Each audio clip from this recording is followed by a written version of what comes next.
Le sida est apparu du fait de l'homme et non du fait de Dieu.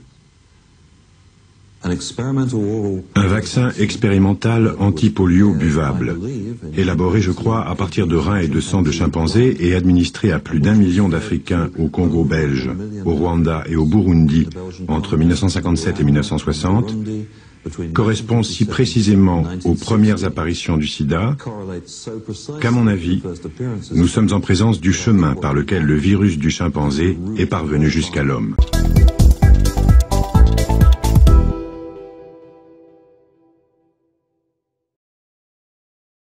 L'ancêtre du VIH est aussi un virus de singe. Et Curtis fait le rapprochement avec une campagne de vaccination polio au Congo. Je me suis penché sur la campagne de vaccination anti-polio menée par le docteur Koprowski dans l'ancien Congo belge, entre le milieu et la fin des années 50. J'ai axé mes recherches sur cette campagne à cause de la coïncidence géographique.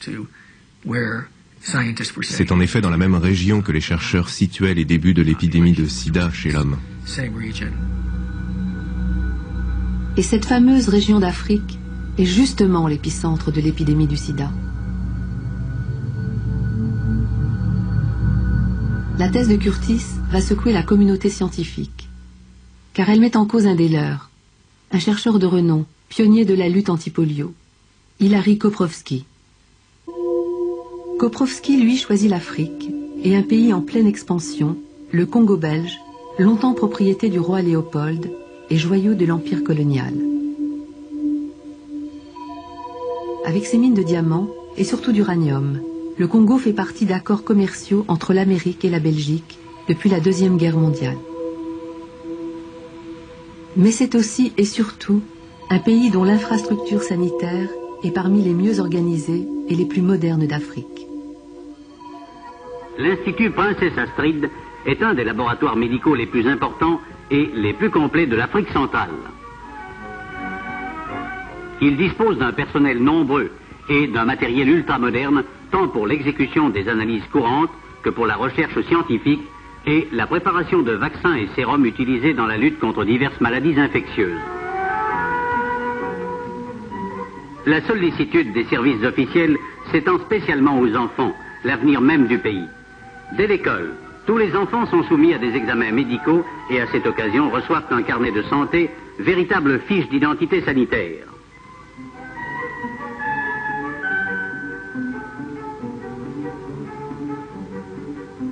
La traçabilité était donc parfaite et faisait de la population indigène un merveilleux outil d'expérimentation.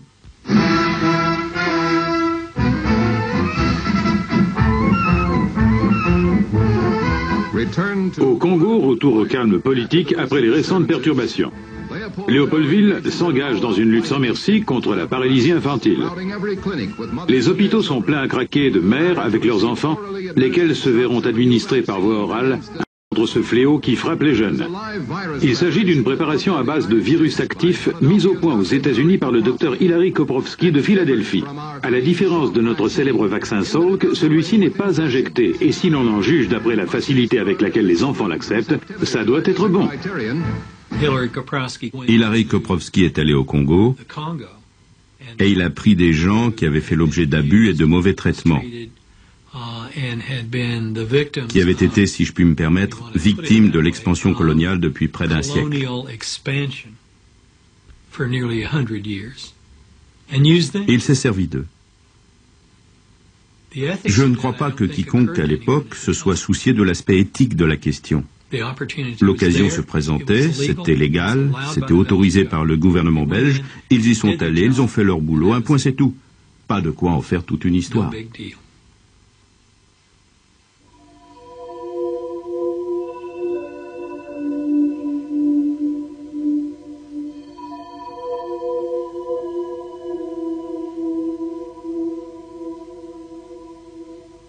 Sabin et Koprowski font leurs expérimentations au même moment avec présenté à la Food and Drug Administration en tant qu'employé du gouvernement pour demander si je pouvais avoir des échantillons des premiers lots de vaccins anti-polio pour les analyser afin de déterminer s'ils présentaient des traces de virus.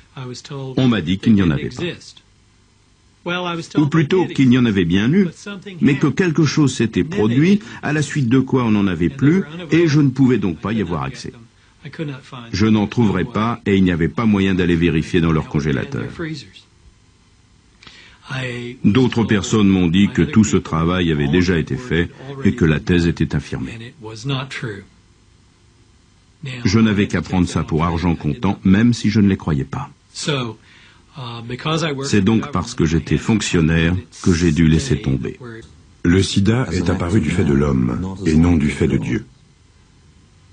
Un vaccin expérimental anti-polio buvable, élaboré, je crois, à partir de reins et de sang de chimpanzés et administré à plus d'1 million d'Africains au Congo belge, au Rwanda et au Burundi entre 1957 et 1960, correspond si précisément aux premières apparitions du sida qu'à mon avis, nous sommes en présence du chemin par lequel le virus du chimpanzé est parvenu jusqu'à l'homme.